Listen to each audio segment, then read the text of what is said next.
In this session, we're going to talk about adaptive ecclesiology. And I think this is an interesting subject because what it's talking about is the form of the church and how it was somehow, in some ways, shaped by the culture in which it became rooted. And this is an important topic as well, because what it tells us is that a church in its form should look something like the culture. And so I want to go through and illustrate a number of ways in which the New Testament church did adapt itself to cultural forms, which made an easy bridge from the culture itself to people coming into the church. And so let's consider some of these, and then we'll ask some, I hope, some stimulating questions at the end. First is, we know that in the time of the New Testament, as well as earlier, there were things that were called voluntary associations. These were often religious in nature. Some of them were social in nature, but they were organized in the culture itself by the people coming together with common interests. Some of these would depend on wealthy patrons. That some of these voluntary organizations or associations would take care of burials in the Greek Roman cultures. And interestingly enough, some of these associations had different leadership that are reminiscent of the church itself. So, for example, the term episkopos, that term that we meet in 1 Timothy chapter 3, verse 1, is not necessarily a Christian term. It was first used, as far as we know, well, I don't know if it was first used by Homer, but it is used by Homer. And it was used in reference to tutelary gods who gave oversight over certain things, areas, for example. That most interestingly, at least in my view, is that it was used by Aristotle in his Athenian constitution. He makes reference to an episkopos who gave oversight to the Areopagus. Now, you'll recall the Areopagus is where Paul met with the philosophers in Athens in Acts chapter 17. And so there was an episkopos there who gave oversight to the Areopagus. We meet the term as well in Appian in his historical recount of wars that were going on in Asia Minor. He talks about an episkopos that had oversight over an area around Ephesus. And so isn't that interesting? That here is this term that Paul uses in Philippians chapter 1, as well as in 1 Timothy chapter 1, that he adopted into the church as somebody who would give oversight to the church. Similarly, the term diakonos is used in the secular literature and in the Greek and the Roman period as well. The term that is often translated as a servant or a minister had a secular understanding that paralleled the New Testament understanding. So these were not foreign ideas to Paul as the churches were being started and as leadership began to take form. What we see is that Paul is adapting some of the leadership structure of the New Testament church to what was familiar for leadership structures in society itself. Here's another interesting insight as well. The term synagogue often is associated with the Hebrews, when the reality is synagogue is a Greek word, and it has a Greek meaning, of course, that the Jews also use to that talk about their meetings. We see this word used, for example, by the disciples of Pythagoras, that they would meet in synagogue. And synagogue simply means a place of meeting. It's a place where people gather together. It doesn't necessarily have any specific functional connotations to it, as much as it was a place where people came together to do various things. And in the case of Pythagoras' disciples, we read some and learn some very interesting things from his biographers. And so, for example, they would gather together to have debates and study in what were called semicircles. We learned in another biography of his that there were those who would focus on ethics in these synagogue meetings and those who would focus on philosophy. This group of people, when they gathered together, they shared common property. Pythagoras himself propagated a vegetarian lifestyle. And interestingly enough, in the writings again from his biographers, we learned that there was an equality of education that happened in the synagogue where men and women learned equally. And then, of course, there was a devotion to philosophy, in particular, a devotion to virtue, because those who would gather in synagogue, as much as they were interested in the intellectual exercises that would happen in these synagogues, they were equally interested in the fellowship that occurred with those who that they were with, but they were also interested in how to imitate a virtuous life. And so the early philosophers were models of such lifestyles, and their disciples would imitate them. And so we have the Greek synagogue as an example that the early church could look to as a way in which it might model itself in its context. Of course, we know that the Jewish synagogue had a profound impact on the early church. The way that it was formed with elders and so forth, their officials, the services that were conducted also impacted the church.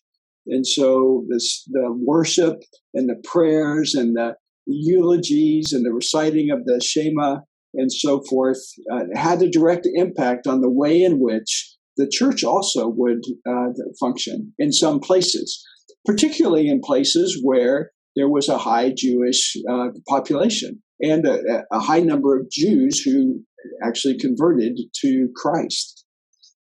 And so we shouldn't be surprised by the Jewish influence on the early church. Another influence on the early church were schools. Skole is the Greek word for school, and it often meant a place where philosophers would philosophize. It was a place of learning, of education. And so we read of one such school in Acts chapter 19, the school of Tyrannus. We know nothing about Tyrannus. In fact, he might not even be a person. It might just simply be an adjective that's describing who the leader of that school was. I mentioned already Pythagoras' synagogue. We have examples of Plato's Academy, of Aristotle's Lyceum. Those also were places of learning. And interestingly enough, as we look at the Apostle Paul's life, it wasn't uncommon for him to be in a place like that. And here's another interesting thing as well, that many of those schools of philosophers met in sacred places. So, for example, Plato's Academy was constructed among a grove of sacred trees. It was a place where people would gather to worship. And we have other references as well to the schools being connected in some way to a temple.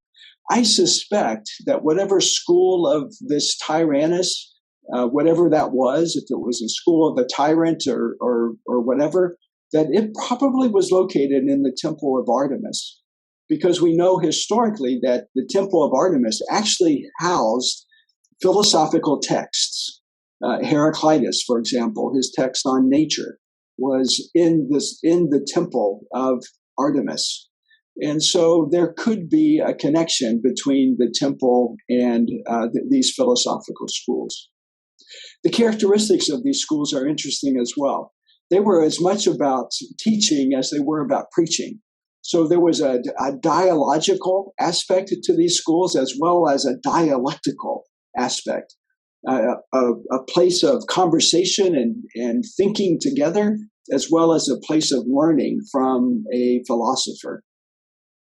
There was moral exhortation in these schools to a virtuous living, as I mentioned in reference to Pythagoras' disciples.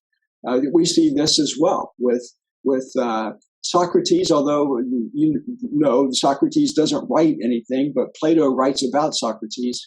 And we learned that people were interested in his virtue. In fact, Socrates says, according to Plato, virtue is knowledge.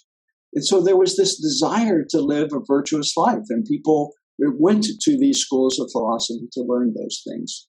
And of course, there were exegesis of philosophical texts that occurred in these schools as well. So it's interesting, isn't it? Because you hear these characteristics of these schools and you think, oh, I do that in my church. We listen to teaching and preaching. We have moral exhortations to virtuous living, that we exegete the biblical texts as well. We learn from those. And so we see within the culture of the first century that there were examples that the church could borrow to inform, to help it to adapt to its particular cultural context. This is interesting. One scholar, Loveday Alexander, writes in a chapter for a book that he wrote on Paul and the Hellenistic schools. He says this: to the casual pagan observer, the activities of the average synagogue or church would look more like the activities of a school than anything else. Now, isn't that interesting? And so that really begins to change our conception of the forms in which the church could take in order to adapt to the culture in which it was found. Other models of the early church sometimes led to syncretism. We see some of these examples in early Jewish history or in first century Jewish history, in second century BC Jewish history, where practices of pagan practices crept into synagogue practices. We know about this in Pergamum, for example, and Thyatira, that we read about in Acts chapter 2. The church in Corinth is another place where you see the influence of, for example, the temple of Asclepius. Asclepius was the god of healing, of medicine. And so we see in what we know of the practices, the temple practices in the temple of Asclepius, we see creeping into the church in Corinth. The idea of the body, the speaking in tongues, the feasting and the singing of hymns were all things that were going on in the temple of Asclepius, as well as in other temples around the Roman Empire at the time. And so those also had negative influences on the church and things that Paul and others had to address. So, for example, when Paul writes in 1 Corinthians 14 about the order in regards to prophecy and the speaking of tongues, he's addressing issues that had crept into the Christian church from the pagan temples. And so we have to be aware and sensitive to not becoming captive by culture, but rather adapting to culture. And there is real danger to this. In the Western context, that we have most certainly become captive by culture. Some in some of the early stages of, for example, the church growth movement in the United States, there was a real sense of adapting to culture, a missiological thinking about how can we be more effective in the context of the North American setting, and looking at places where people would gather and where they would feel comfortable, and the music styles that people would listen to, and so forth. And so churches began to make these adaptations. Some of them would meet in what were called storefronts, that places where there would be other places of business. But it was thought of as a place where people would feel comfortable to come because they were used to going to a store that looked something similar. Other churches that began to meet in cinemas, because the cinema was a place where people would congregate, and people would feel comfortable in going into a cinema. And so even church structures began to change to be more like a cinema or a concert hall. Other places where the community occurred in the context of the culture of the United States. And so the church began to adapt to those things. Over time, we've lost our missiological sense of why we do these things, and we've become captivated by them. And so more often than not, the churches become very performance oriented. That some churches will actually require its performers to audition to be permitted to sing in front of people. We once attended a church where they did not have enough good singers, so they would play musical tracks of people singing while they had others standing up on the stage who were simply mimicking the words without actually singing with their voice. And so that is this idea of becoming captivated by culture rather than adapting to culture. And we want to be very conscientious about the ways in which culture can captivate the church and begin to lead it astray. All right, the final model, of course, is one that we meet very frequently in the New Testament, and that's the household. We see numerous examples, of course, throughout the book of Acts where the church gathered together in a household. And of course, as you well know, the Greek word for house is oikos. Oikos was much more than just simply a place where somebody lived, but it actually was an expression of a socio-economic, religious form in society. It was as much a place where a family lived as it was a place where other social activities occurred and economic activities occurred. And it was a place where religious activities occurred. And so the head of the household in the Roman Empire and in the Greek-Roman cultural context was also the head of the religious practices of the household and the head of the economic means of the household.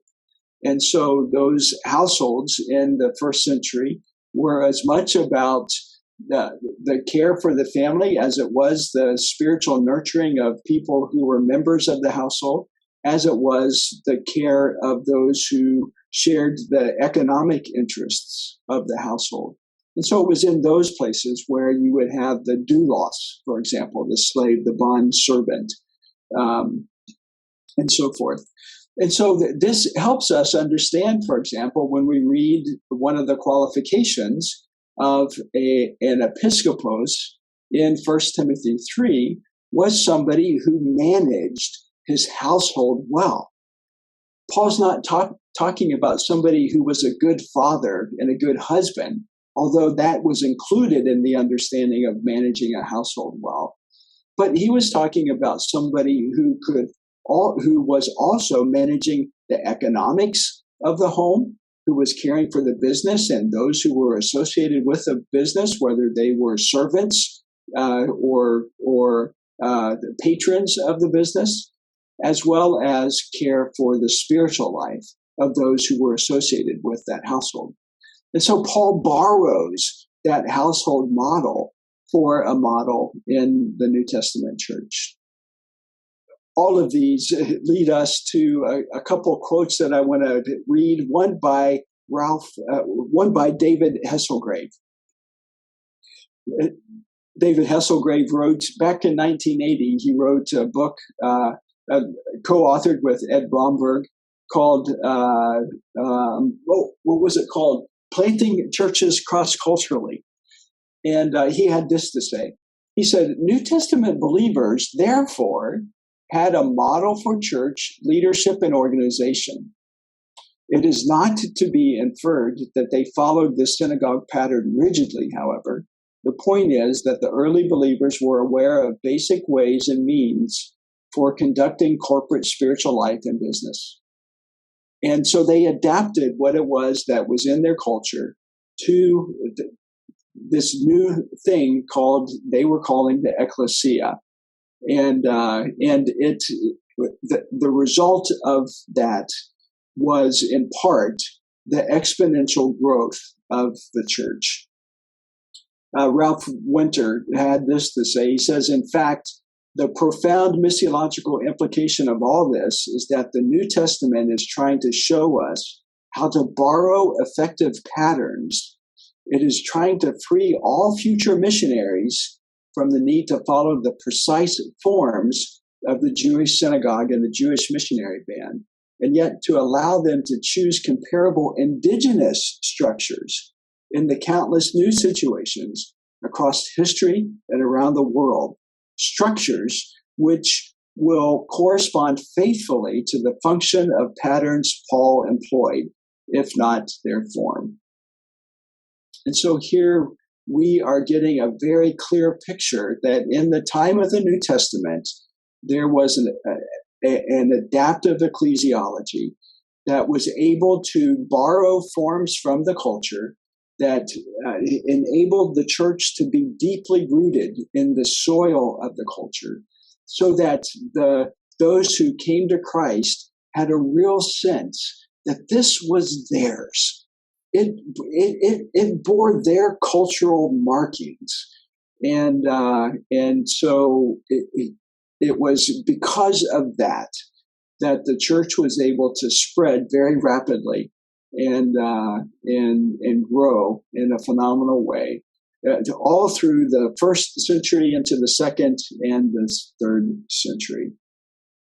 Well, that leads us to a discussion about what makes the church unique from other social organizations, as well as what it means for us today in regards to how we might adapt our ecclesiologies to our particular cultural contexts.